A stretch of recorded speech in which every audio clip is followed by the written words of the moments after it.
Vautrin qui représente Kurokawa en tant que directeur artistique et conseiller en stratégie. Et Kim Beden qui est responsable éditorial chez Pika. Donc Kurokawa est né en septembre 2005. Le projet a commencé bien avant en fait, parce que dès 2004, les éditions Univers Poche. Univers Poche, c'est un grand groupe qui regroupe 10-18, Pocket, Fleuve Noir, plusieurs maisons d'édition, et avait envie de faire Univers Poche Poche. Le manga, c'est des livres de poche aussi, hein, le format. Avait envie de faire du manga. Donc là, j'en passe un petit peu aussi l'histoire de Grégoire Hello, qui est le directeur de collection de Kurokawa, qui a été invité par le directeur d'Univers Poche de l'époque pour devenir directeur de collection. Et directeur de collection, ça consiste en quoi? Ça consiste en choisir les premiers bouquins qu'allait sortir Kurokawa. Moi, à titre personnel, je suis arrivé début 2005 pour travailler sur la série Full Metal Alchemist. Et puis depuis, ils m'ont gardé, donc je pense que ça s'est plutôt bien passé. Et donc, du coup, les premiers titres de Kurokawa, donc on a Full Metal Alchemist, je pense. Le fer de lance de Kurokawa, c'était une série qui a connu un grand succès, parce qu'on a vendu presque 3 millions d'exemplaires sur la fin de la série. Full Metal Alchemist.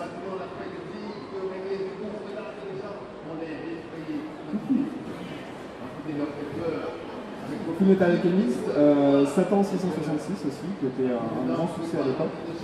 Dès le départ, en fait, Kurokawa avait la volonté de toucher tous les publics. Donc, en dehors de ces deux gros shonen qui tâchent, il y avait aussi Kimi wa Pet, qui était un conseil plutôt adressé donc, aux femmes actives, mais aussi Nuts ou Megaman Warrior édité. Donc Nuts c'était plutôt pour les petites filles et Megaman plutôt pour les petits garçons, qui ont connu des destins divers et variés, parce que bon, Nuts a plutôt bien marché, mais Megaman à l'époque c'était peut-être un peu trop tôt. Les mangas pour enfants n'étaient pas encore très populaires. Donc, voilà. Ça, c'était les tout premiers titres de Kurokawa. Merci. Alors, est-ce que vous entendez tous ou pas?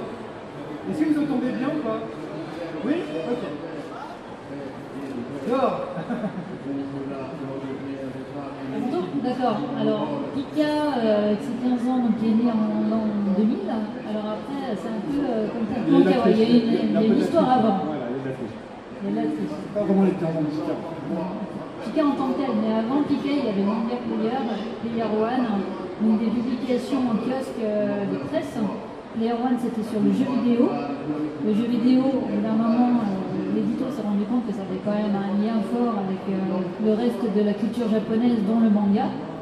Donc quand la presse jeu vidéo a commencé à se casser la figure pour renouveler le genre, l'éditorial est passé à autre chose, en lancé Manga Player, qui est un magazine de prépublication, voilà, en kiosque, qui nous proposait plusieurs séries dans un même magazine. Voilà, après, la difficulté de financement, de la presse, et tout ça a fait que, là encore, le magazine prépublication, qui n'a jamais bien marché en France, a été abandonné pour la sortie directe de livres en relié au départ. Donc c'est là qu'est né Pika, avec en fait à peu près les mêmes gens que ceux qui étaient déjà à Manga Player, sauf que là c'était pas un magazine, c'était les livres dès le départ.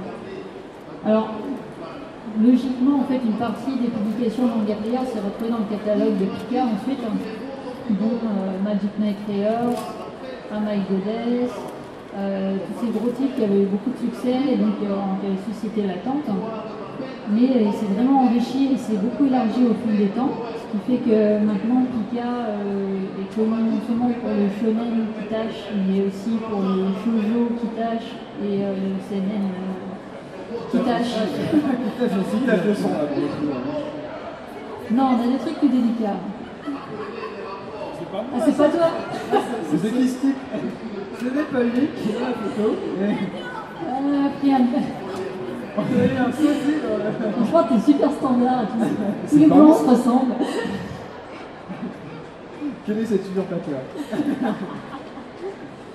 Donc il faut savoir que Pika au début a été dirigé par Pierre Valls jusqu'il y a 3 ans. Donc moi je suis responsable éditorial depuis 2012. J'ai repris un fort catalogue qui avait en particulier un méga best-seller, donc Fairy Tail. paru depuis 2006 en France, qui est le deuxième titre du marché français à l'heure actuelle. Voilà. Énorme succès. Alors, pour reprendre un petit peu l'histoire de Pika, il y a eu un gros événement aussi en 2007. Pika, qui était jusque-là une maison indépendante, a été rachetée par Hachette, groupe concurrent d'Editis. Et depuis, donc, on a la possibilité d'utiliser certaines infrastructures d'Hachette qui nous aident bien. Donc, on était déjà distribué par eux, mais là, on fait du manga en digital grâce à Hachette en particulier, ce qui est quand même une des grosses caractéristiques de Pika à l'heure actuelle. On a lancé le Simulpub, c'est-à-dire la publication simultanée sur l'Attaque des Titans, donc notre gros titre, depuis ce mois-ci.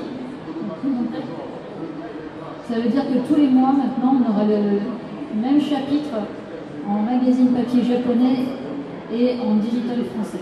Attends, on allait toute la conférence. On allait y revenir tout à l'heure sur la Simulpub. On y reparlera un peu plus longuement tout à l'heure. Juste pour parler encore un peu de l'historique des deux maisons, est-ce qu'il y avait des lignes éditoriales fixes au début, ou alors c'était vraiment l'envie du moment qui apparaissait? Alors, pour Kurokawa, comme j'évoquais rapidement tout à l'heure, l'idée de base, c'était d'avoir un peu de tout pour tester un petit peu le marché, pour voir ce qui pouvait marcher, ce qui était plus populaire ou pas. Donc notamment, voilà, le Josei à l'époque n'était pas forcément un genre très présenté, avec Kimi Wapet. Ça a eu un succès assez modeste. Peut-être que si sortait aujourd'hui, ça pourrait avoir plus de succès, c'est possible. Après, c'est vrai qu'une des forces de Kurokawa historiquement, parce qu'on a affiné un petit peu notre sélection, c'est donc plutôt le shonen manga. Donc Fullmetal Alchemist, on a eu Soul Eater, on a eu Sanseiya The Lost Canvas, donc des shonen manga à rallonge, et aussi des expérimentations en fait. Donc sur deux. Pour étendre le marché, parce qu'une des volontés de base de Kurokawa, c'était quand même de toucher un large public, voire même d'élargir un petit peu le public du manga, pas se cantonner seulement aux fans hardcore. Donc on a beaucoup de titres pour enfants maintenant, Pokémon, Inazuma Eleven, voire même Yotsuba, qui était aussi une expérience à l'époque. Yotsuba, si vous ne connaissez pas, c'est super. Il faut, je vois des gens là-bas qui applaudissent, bravo. Donc Yotsuba Yotsuba, il y avait une petite histoire aussi quand même, parce que Yotsuba a été arrêté de... Ah, pas tout à fait. En fait, il était en rupture de stock. En fait, alors, je schématise ça très rapidement. Yotsuba, on l'a lancé l'année dessus, peut-être à la fin. 2006-2007, quelque chose comme ça. 2006, voilà. Donc le premier tome est sorti en 2006 et on y croyait à fond les ballons, donc on en a tiré plein d'exemplaires. Et ça va marcher. Donc du coup, au deuxième tome, on a réduit le tirage en fait. Au troisième tome, on a encore réduit le tirage parce que ça ne marchait vraiment pas. Et il s'est trouvé qu'il y avait du bon bouche à oreille sur cette série. Donc du coup, elle a continué à gagner du terrain. Voilà, petit à petit, il y a eu un bon bouche à oreille grâce aux fans, aux 3 fans qui sont là derrière. Et voilà, les courbes se sont croisées au bout d'un moment. C'est-à-dire que le tirage initial avait baissé, mais les fans continuaient à arriver. Et on s'est retrouvé avec le milieu de la série indisponible. Et là, c'est un vrai problème pour un éditeur, parce que retirer un manga, ça va être au minimum 2000 exemplaires, mais si on en vend 50 par an, on en vendra peut-être pendant quelques centaines d'années, ce qui n'est pas forcément idéal. Le gros souci, voilà, c'était ça. Donc, du coup, on a demandé aux gens, est-ce que ça vous intéresse d'avoir Yotsuba? Et si ça vous intéresse, réclamez-le à votre libraire, parce que nous, on a du mal à convaincre notre direction de retirer Yotsuba, parce que c'est mettre de l'argent sur quelque chose qui ne se vend pas plus que ça. Et on a eu un bon soutien du public, en fait, lui qui a bien participé à cette opération, a bien fait connaître la série auprès des fans. Et donc on a pu réimprimer Yotsuba il y a quelques années, je crois que c'est il y a 3-4 ans, et depuis ça marche bien, on est content. Le seul souci, c'est que Yotsuba, l'auteur actuellement est en pause depuis bien un an, donc on ne sait pas trop quand sortira le prochain tome. Voilà. Au Japon, il n'est toujours pas sorti le tome 13 et je pense que ça ne sera pas encore cette année, donc on n'y est pas encore. Et Guy, est-ce que tu as aussi une anecdote comme ça de soutien de fans, de lecteurs sur des titres Pika? Le soutien, alors pas une aussi bonne histoire que celle de Yotsuba, mais c'est vrai que dès qu'il y a un titre qui se fait attendre au Japon, il y a tout de suite des réactions fortes des lecteurs. On a ça sur High School of the Dead, c'est notre gros titre. Alors, malheureusement, là, du coup, dans les 5 minutes, j'ai oublié de prendre. Ah non, si, il est là. Des boobs et des zombies. qui tâche. Non, c'est un très très bon titre, en fait, très bien dessiné. Et il s'est arrêté normalement au volume 7. Alors, au Japon, c'est les deux auteurs, le scénariste qui n'avance pas, le dessinateur qui est parti sur Triagix maintenant. Et du coup, c'est vrai qu'on nous pose tout le temps la question, mais on n'a pas de réponse jusqu'à présent. Et les lecteurs sont vraiment. Alors, on les sent attaqués sur le manga en particulier. C'est vraiment une communauté de passionnés. Alors, je reprends mes questions parce que hop, on a un peu tout caché. Hop, voilà.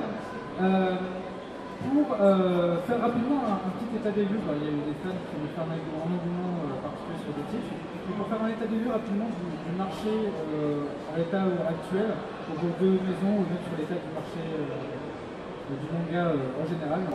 Là, on sort quand même de quelques années de baisse assez fortes. C'est vrai que les grosses années du manga, c'était première et deuxième moitié des années 2000. À la fin des années 2000, il y a quand même commencé à avoir un petit recul et qui s'est un peu accéléré au début des années 2010. L'année dernière, le marché du manga était un petit peu en recul, mais de quelques pourcents, je ne veux pas dire de bêtises, mais ça doit être 2 ou 3%. Ce qui est beaucoup moins que les années précédentes en fait. Et on a un bon espoir de stabilisation en fait. Alors après, à quoi est dû ce recul? Il y a plusieurs facteurs. C'est surtout, comme vous le savez, il y a les grosses séries qui monopolisent le haut du panier. Et s'il y a un Naruto en moins dans l'année, forcément ça fait un trou assez important dans les ventes. Bien sûr, Naruto va s'arrêter dans quelques temps. Je ne sais pas trop où on en est en France, mais en tout cas au Japon c'est fini. Donc on peut s'attendre à avoir mécaniquement un recul, mais c'est pas forcément, c'est assez indépendant du nombre de lecteurs quelque part. Le nombre de lecteurs peut rester fixe, mais si les grosses séries s'arrêtent, forcément. Voir quand One Piece va s'arrêter, là je pense que voilà, je pense que One Piece, aussi Bleach, enfin voilà, l'attaque des Titans, Fairy Tail, ce sont vraiment des grosses locomotives. Nous on a eu l'exemple chez Kurokawa avec deux grosses séries, on sait un peu gérer ça. On a eu Full Metal donc, qui s'est arrêté il y a quelques années. Et derrière, on a eu d'autres séries qui ont fait le relais, comme Saint Seiya ou Solitaire. Après, on a eu Solitaire qui s'est arrêté l'année dernière. Donc là, maintenant, c'est Pokémon, la grande aventure qui marche très bien. L'intérêt pour un éditeur, c'est pas de se focaliser sur une seule grosse licence. C'est vrai que, par exemple, Pika, l'attaque des Titans, mais il y a aussi Fairy Tail. Le jour où une de ces grosses licences s'arrête, parce que c'est la vie d'un manga, quelque part, fondamentalement, il s'arrête un jour. Il faut être prêt à assumer avec d'autres séries derrière et pouvoir garder la tête hors de l'eau.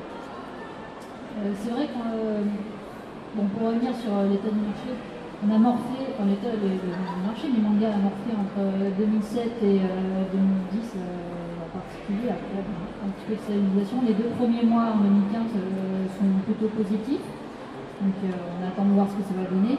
Mais on a vraiment passé un pic.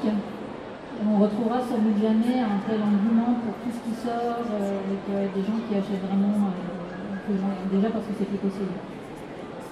L'autre particularité du marché français, c'est que, comme l'a dit Fabien, on a vraiment un énorme écart entre ce qu'ils vendent bien et ce qu'ils vendent pas bien. En fait, on a une espèce de no man's land pour les séries moyennes. Notre problème en France par rapport au Japon, c'est que nous, on souffre beaucoup du piratage. Les lecteurs ont tendance à faire une sélection en lisant sur internet, sur les sites pirates, les séries qu'ils aiment moyennement.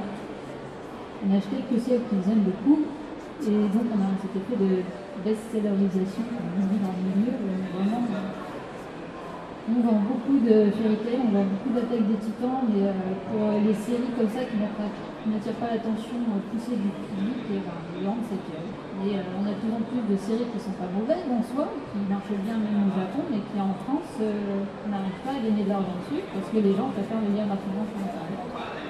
Encore l'air à ça, effectivement, ce qu'on ne dit pas assez souvent, c'est que souvent les séries moyennes, bien travaillées, peuvent devenir des best-sellers.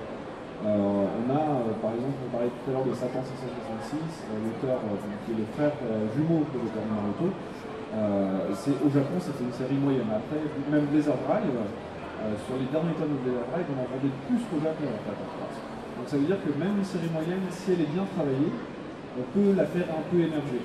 Le souci étant que les gens qui l'ont déjà vu en scan crâne n'auront pas bénéficié de ce travail, de l'adaptation, moi je prends un exemple qui me tient à cœur, c'est une série qui s'appelle Genshiken, qui est une série sur les otaku. C'est vrai vrai qu'on avait fait un gros effort même de bonus en fait, pour expliquer un peu les références, ce genre de choses. Et quand on les lit en scan, du coup, c'est vrai qu'il plaît certainement, mais les gens n'ont pas ce petit surplus que peut apporter l'éditeur français, au niveau même du marketing, au niveau même de la façon dont on va vendre la série. Ça coupe un peu l'herbe sous le pied quelque part. Alors après, c'est pas forcément si mal traduit, je parle vraiment du travail éditorial qu'il y a autour d'une série. Le travail d'un éditeur, c'est pas seulement de traduire les bouquins et de les mettre en librairie, c'est aussi d'emballer la série, la faire connaître. Il y a tout un travail de prospective aussi qui est important. Justement, par rapport au travail éditorial, est-ce qu'il y a des séries pour lesquelles vous êtes battu pour qu'elles soient maintenant dans la librairie? Est-ce que vous avez des anecdotes dessus? Et est-ce que vous en parlez des séries qui vous tiennent vraiment à cœur? Est-ce que vous avez des séries qui vous tiennent à cœur et sur lesquelles vous êtes battu pour qu'elles soient présentées et qu'elles soient sur...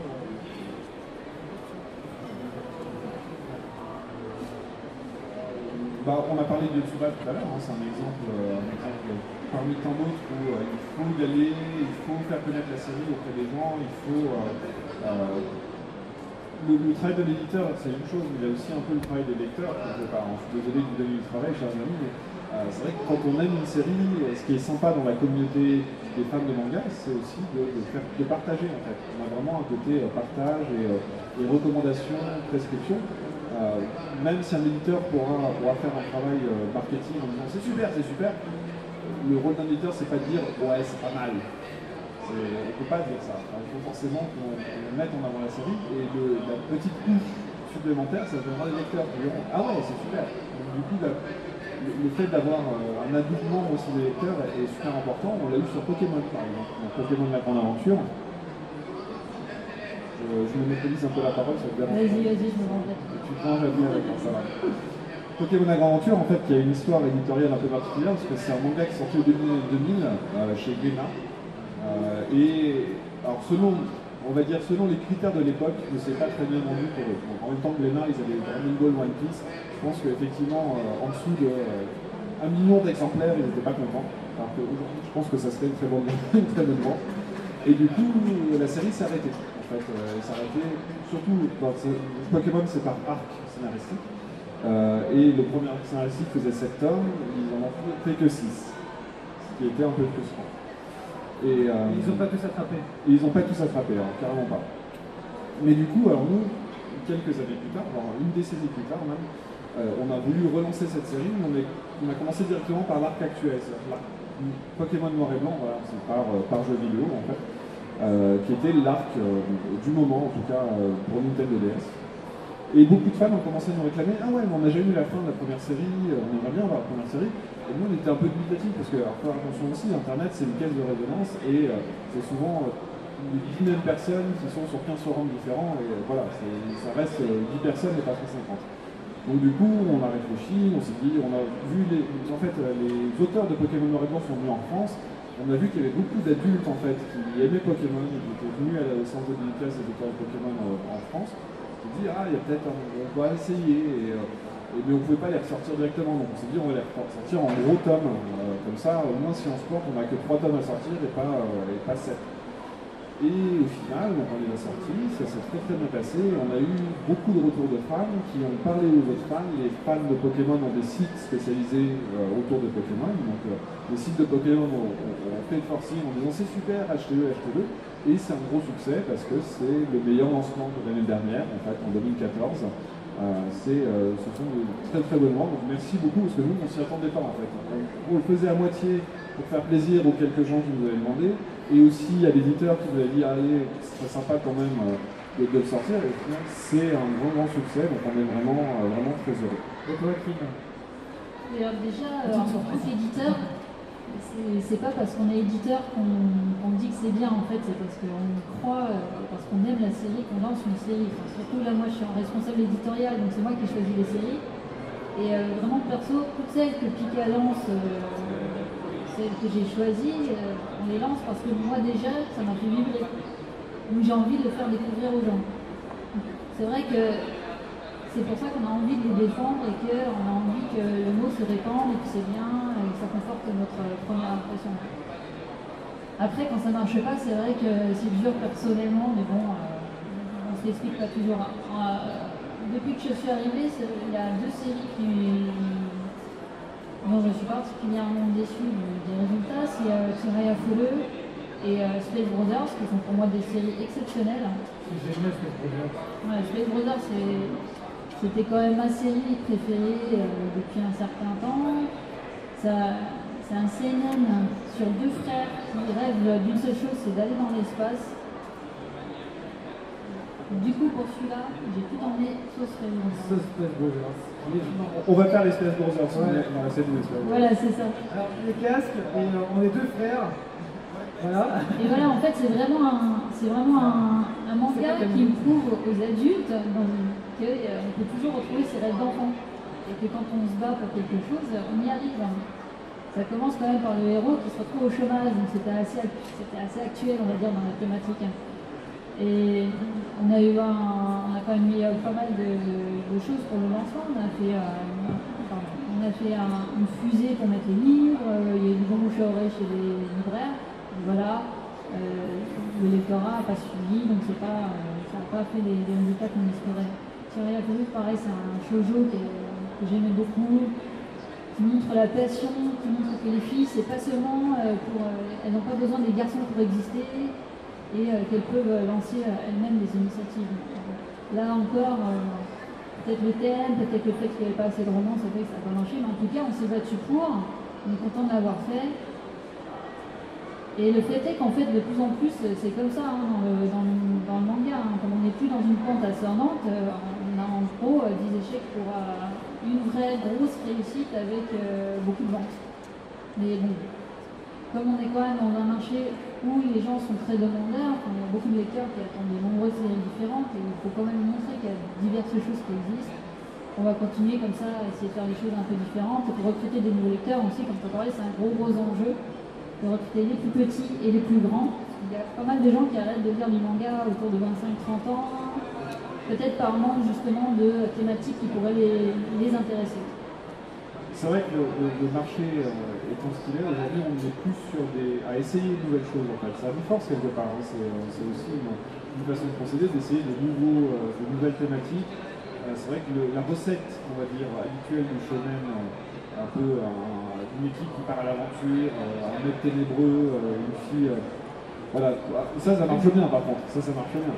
Mais on n'est plus trop dans cette recette-là aujourd'hui. Il faut des éléments en plus, parce qu'on a quand même bientôt 20 ans de manga en France, enfin de manga moderne, entre guillemets, on va dire, à partir de la Remote.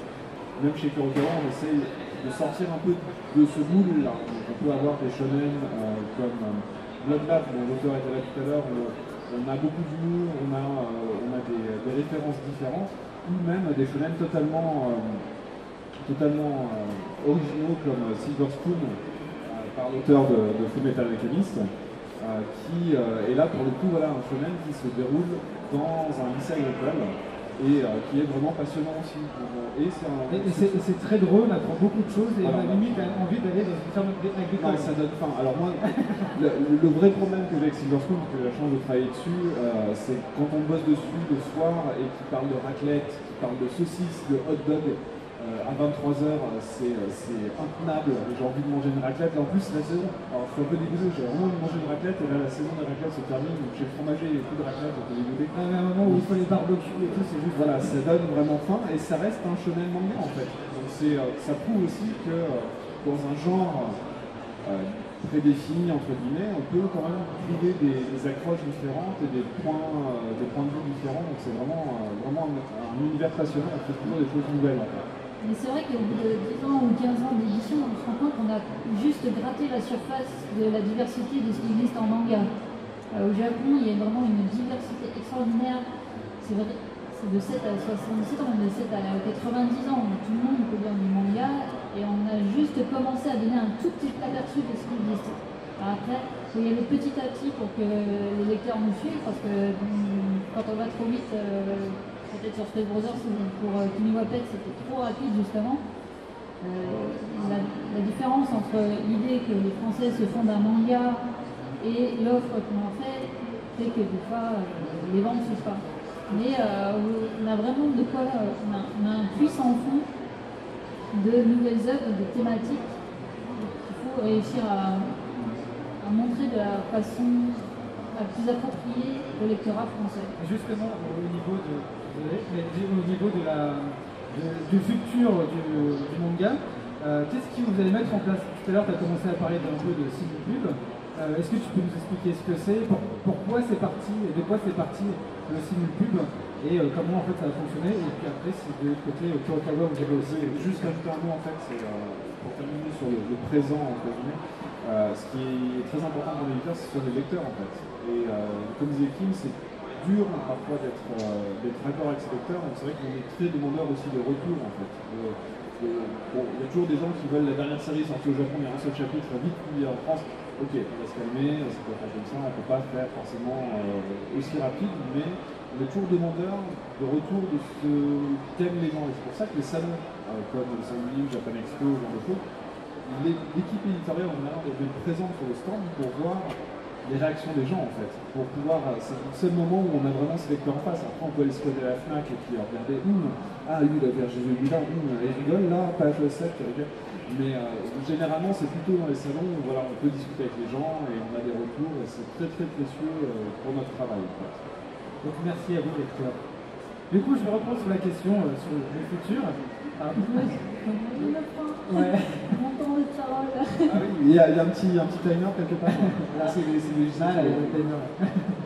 Oui, alors sur le Simulpub, c'est venu plusieurs choses.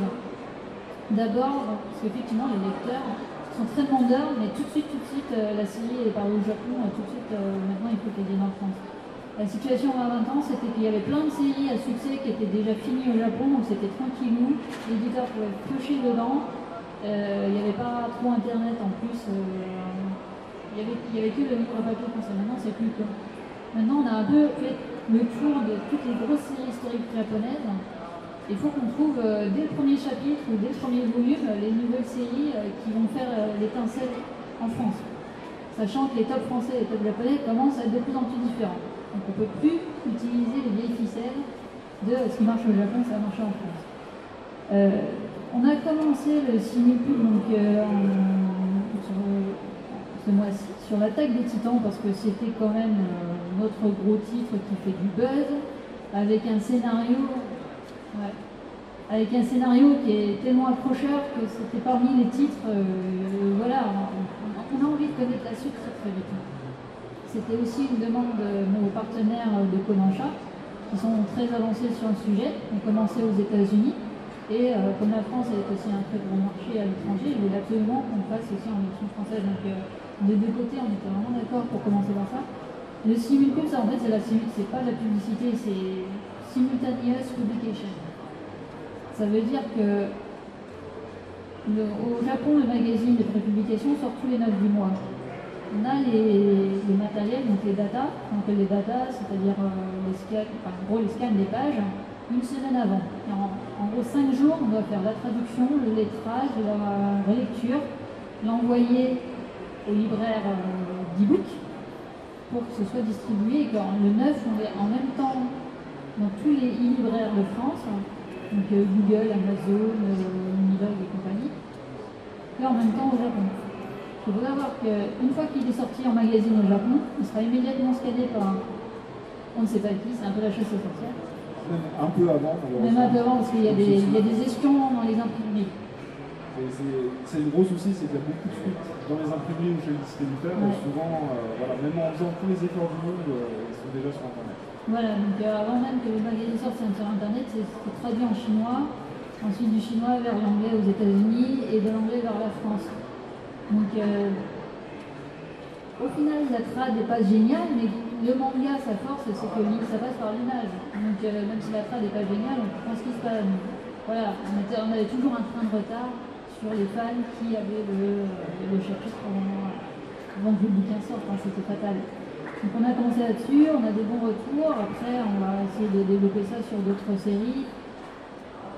On ne sait pas jusqu'où ça va aller, on ne sait pas jusqu'où ça va avoir de l'impact sur le Scantrad, mais on a été assez content de voir qu'il y a déjà un gros site de Scantrad qui a de lui-même dit qu'il arrêtait de mettre des nouveaux chapitres de l'attaque des Titans parce qu'on avait commencé le Simulpub. Après ça a provoqué un énorme débat, il y avait genre 400 commentaires. C'est au moins ça, même si les commentaires c'est genre oui, Pika c'est trop cher, oui, on veut une centrale, au moins ça fait un débat parce que les gens commencent à s'interroger sur le pourquoi du piratage. Est-ce que tu peux nous dire maintenant sur quel autre titre vous voulez faire ça ou c'est prêt C'est en réflexion, donc on va voir, mais en gros on va pas faire ça sur des titres qui sont pas très connus, on va commencer par des titres qui intéressent les gens et sur lesquels il y a une vraie demande. Et de votre côté, chez Kurokawa, quelles sont les nouveautés sur le tournoi numérique que vous avez pris aussi? Oui, alors on commence à avoir beaucoup de séries numériques. Là, pendant un certain temps, on avait que Bloodlad et Empire. Et à partir du printemps, normalement, on va avoir beaucoup de séries de l'éditeur Shogakukan, donc Silver Spoon, Keiichi, Magi, et certainement aussi de l'éditeur Kodansha. Donc c'est deux gros éditeurs avec qui on travaille. Bien, effectivement, il y a aussi Shueisha, mais pour Kurokawa, en tout cas, Shogakukan et Kodansha sont les deux plus gros. Un de nos espoirs, mais là c'est pas une promesse, c'est une nouvelle série qui s'appelle The Heroic Legend of Arslan, et qui est la nouvelle série de l'auteur de Fullmetal Alchemist, qui est d'ailleurs publiée dans le même magazine que l'Attaque des Titans. Bien sûr, ouais. Et donc voilà, on travaille aussi à ce genre de problématique. On n'aura pas forcément la même approche parce qu'on veut aussi essayer de nouvelles choses. C'est pas forcément il n'y a pas encore de règles établies en fait dans le Simul Club. À voir après si toutes nos exigences et toutes nos idées sont acceptées par l'éditeur japonais qui ne manquera pas de nous faire des réflexions venant du prix cette saison. Mais voilà, c'est partie de nos espoirs en tout cas pour l'année 2015 peut-être 2016, à voir, je ne sais pas encore. On verra. Et par rapport justement au numérique pour les deux maisons d'édition, est-ce que vous avez déjà des retombées? Est-ce que vous savez si ça marche le manga numérique? Non, en fait ça marche pas. Le numérique en France en général c'est tout petit. C'est moins de 2% du marché du livre.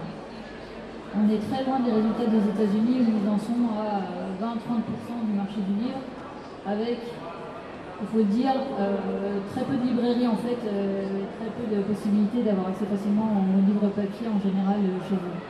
Donc nous on sent quand même un fort attachement au livre papier, malgré tout ce qu'il faut raconter sur le piratage, qui fait qu'on a quand même, on n'avance pas du tout autant que ce qu'on imaginait il y a 3 ou 4 ans sur le numérique. Donc même nos plus gros titres papier comme Fairy Tail se vendent extrêmement peu en numérique, faut dire. Après, peut-être qu'avec la diffusion des tablettes, avec le fait que les enfants qui sont habitués à l'iPad très jeunes maintenant ont commencé à lire des mangas en numérique, ça va sûrement se développer de plus en plus vite. Mais on ne connaît pas vraiment l'année seuil. Effectivement, nous aussi, les ventes sont très modestes, mais les ventes aussi sont rapport à l'offre. C'est vrai que plus l'offre va être développée, plus les ventes logiquement devraient suivre. Nous on a eu une très belle surprise quand même l'année dernière avec le manga sur Nintendo 3DS. On a sorti Inazuma Eleven, qui est le jeu aussi disponible sur la console. Et c'était des ventes tout à fait acceptables, voire même bien supérieures à ce qu'on pourrait obtenir sur des tablettes ou sur iTunes Store, ce genre de choses. Donc voilà, ça fait aussi partie des idées qu'on a eues et qu'on essaiera de poursuivre avec d'autres titres. Après, on est bien conscient que c'est des titres, par exemple, disponibles sur console, doivent être raccord avec des jeux console. Si un jour on peut faire Pokémon, c'est super. Si un jour on peut faire d'autres types de vidéos de Kurokawa sur console, on fera le pari de les lancer en tout cas. D'accord. Mais alors maintenant, est-ce que vous avez d'autres titres à annoncer? Alors déjà sur Kurokawa, j'ai Heroic Legend of Arslan, mais vous pouvez dire Arslan tout court. C'est un super accent. Est-ce que tu as d'autres titres à annoncer? Pareil, est-ce que tu as des titres à annoncer? Juste, j'ai un responsable de presse de Pika qui me fait des signes pour dire que j'ai oublié de mentionner un titre très important au numérique pour Pika qui est Attache-moi. Un titre sexy.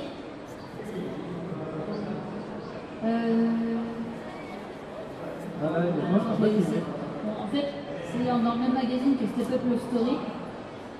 Non.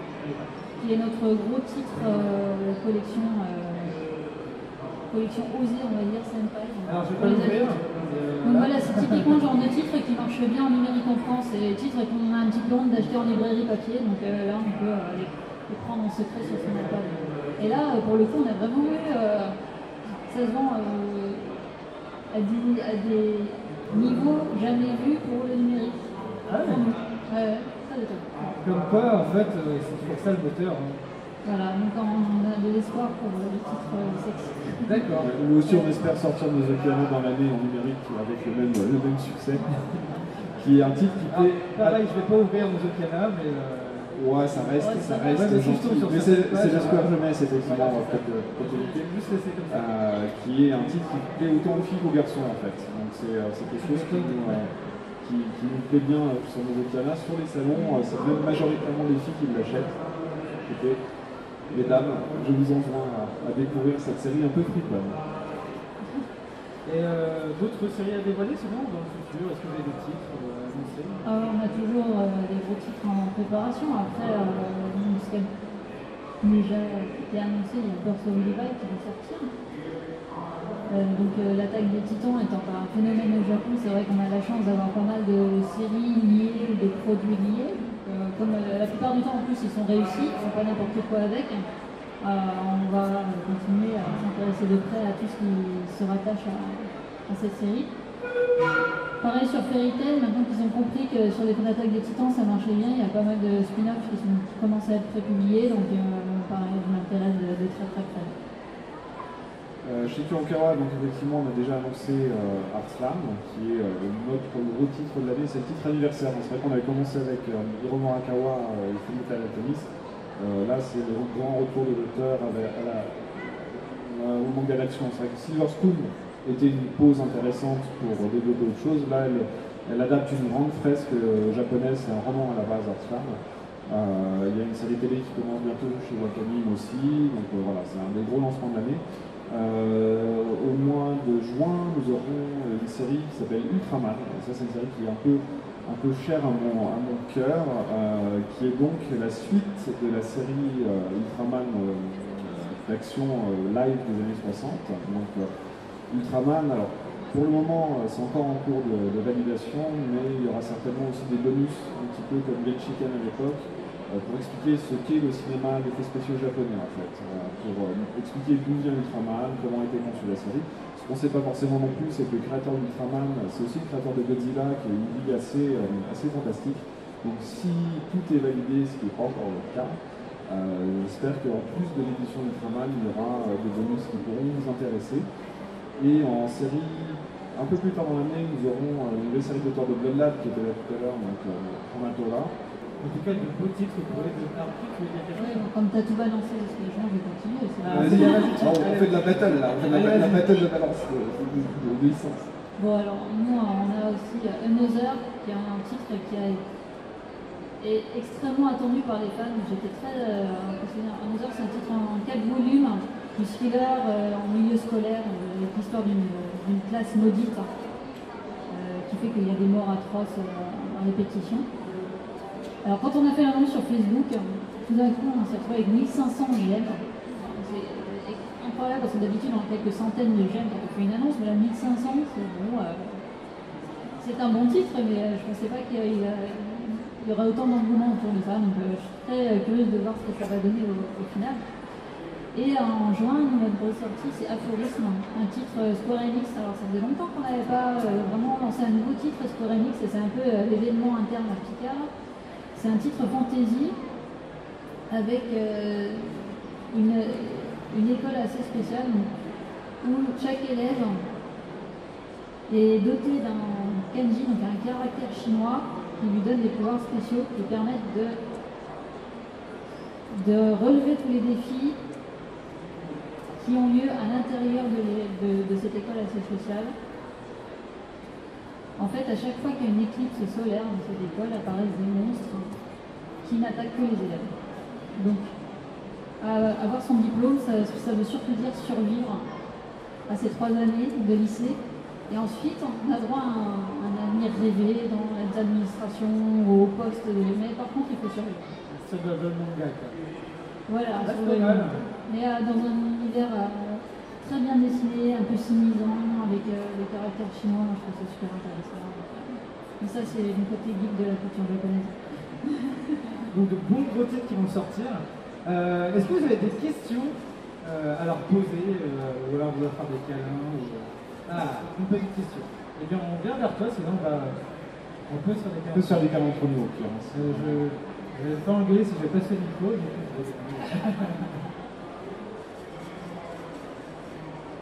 Alors bonjour à vous deux. Alors on voit que le plus souvent en fait les éditeurs manga sont en train de sortir des mangas en même temps que les animes, donc que ce soit pour Yona, Shikika, il y a 2 saisons, ou là Arslan qui justement va être chez Wakanim à la rentrée. Est-ce qu'il y a vraiment un vrai boost apporté par le manga? Justement les gens se disent ah tiens j'ai bien aimé l'anime, si j'allais si j'allais chercher le manga. Et du coup est-ce que vous envisagez plus de partenariats entre des éditeurs de simulcast et des éditeurs manga dans le futur? C'est une belle question, la relation entre l'anime et les mangas. En fait, le fait qu'il y ait un anime en France n'est pas forcément synonyme de réussite du manga. Il faut que l'anime ait une vraie force, qu'il ait un gros succès, et aussi peut-être qu'il ne raconte pas exactement la même histoire que le manga. Bon, il y a beaucoup de cas différents. Pour l'Attaque des Titans, par exemple, l'anime était extraordinaire, et surtout il s'est arrêté en plein milieu de l'histoire. Donc c'était comme un énorme teaser pour le manga. On a fait aussi pas mal de partenariats, donc c'est vrai que c'est quelque chose qui nous développe. Mais en général, le manga, c'est le manga qui se vend déjà à la base, qui a poussé ensuite si l'anime arrive. Et s'il arrive sur des chaînes de télévision populaires. Donc c'est plutôt dans ce sens-là, c'est un manga qui a du succès déjà, comme Fairy Tail. L'anime arrive, on remet une couche, et ça explose encore plus. Mais c'est pas, généralement c'est pas parce que l'anime est là que le manga va automatiquement fonctionner beaucoup plus. Après, il y a des... alors effectivement, c'est mieux quand le manga sort un petit peu avant, on va dire, ou alors vraiment juste au moment où se termine l'anime. Voilà. Là où les gens sont en manque et on a vraiment envie d'avoir la suite. Après, il y a des contextes, voilà, c'est très contextuel, ça dépend vraiment des séries, ça dépend de beaucoup de choses. Et aussi, des fois, on prévoit des choses qui tombent bien ou moins bien. On n'est pas forcément dans les secrets des dieux non plus dans certaines choses.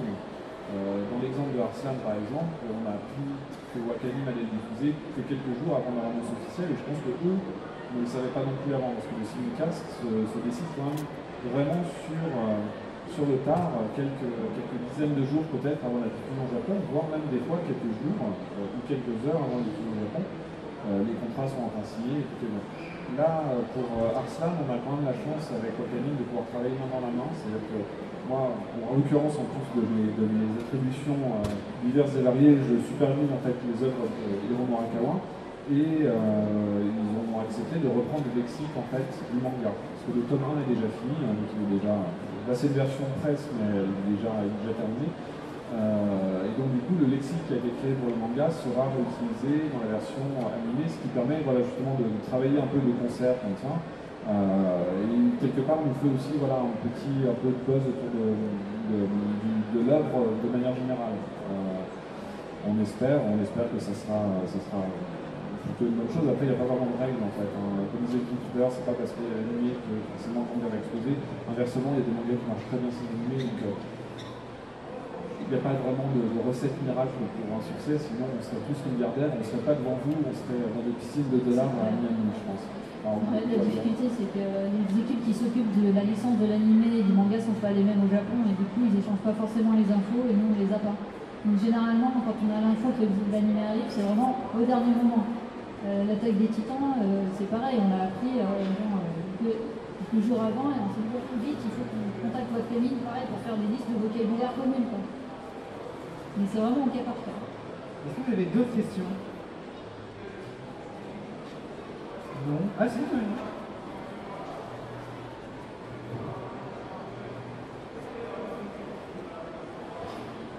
Alors, une question un peu large.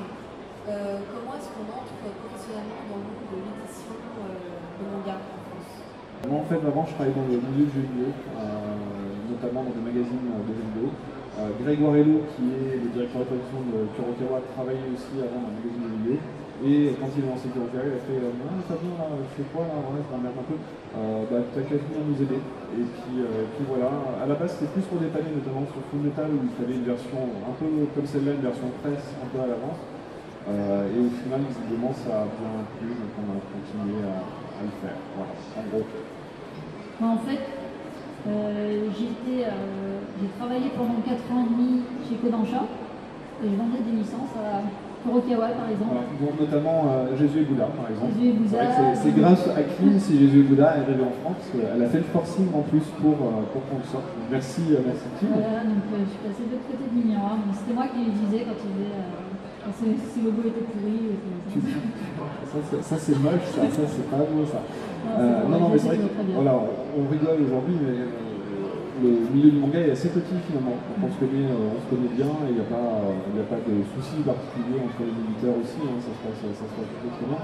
Et c'est vrai que grâce à Kim, voilà, il y a pas mal de séries qui sont sorties en France, dont Jésus et Bouddha, et même pour la traduction, hein, parce que le fait d'avoir une française au sein d'un éditeur japonais, c'est relativement rare en fait. Il y a peu d'étrangers, notamment Kodansha qui en plus a un département international intégré à la maison d'édition japonaise. Et ça a été une alliée précieuse pour Jésus et Bouddha pour un succès en France. Merci beaucoup. C'est gentil. Bon, en fait, il n'y a pas vraiment de chemin spécifique. Hein. C'est vraiment comme Fabien ou moi, voir le hasard des choses et des rencontres. On s'est retrouvés dans ce milieu. Après, si on s'intéresse au manga en particulier, c'est vrai que ça aide toujours d'apprendre le japonais, d'avoir au moins les bases et de chercher des stages en rapport au moins avec le Japon, pas forcément le manga au départ. Voilà, après ça se fait au hasard des rencontres, c'est vraiment un petit milieu, mais vraiment incroyablement petit. Moi depuis que je suis rentrée en France, on rend encore plus compte. Donc voilà, ça peut être plus le fruit du hasard que vraiment suivre une voie royale. Est-ce que vous avez une dernière question? Non? Eh bien, nous allons fêter un très bon anniversaire à ces 2 maisons d'édition qui ont fait un gros bout de chemin. Donc je répète, 10 ans pour Kurokawa et 15 ans pour Pika. Et en fait, on va rajouter aussi, il y a eu les 5 ans de Nomidobi aussi qui sont là-bas. Et les 10 ans aussi de Kyo. Du coup, en fait, un peu le monde du manga est un peu en fait. Beau succès pour ces maisons d'édition. En même temps, les sortent tous les ans. Donc, oui, mais là, c'est quand même les 5 ans, les 10 ans, voilà, c'est quand même des paliers, quoi. Des gros paliers pour chacune des maisons. C'est ça très beau. Et c'est passé beaucoup de choses. Merci encore à vous deux, merci à vous tous. Et puis, si vous voulez aller leur parler, ils sont sur leur stand. Si vous leur parlez des câlins, des bisous, vous pouvez les faire maintenant. Merci encore, au revoir.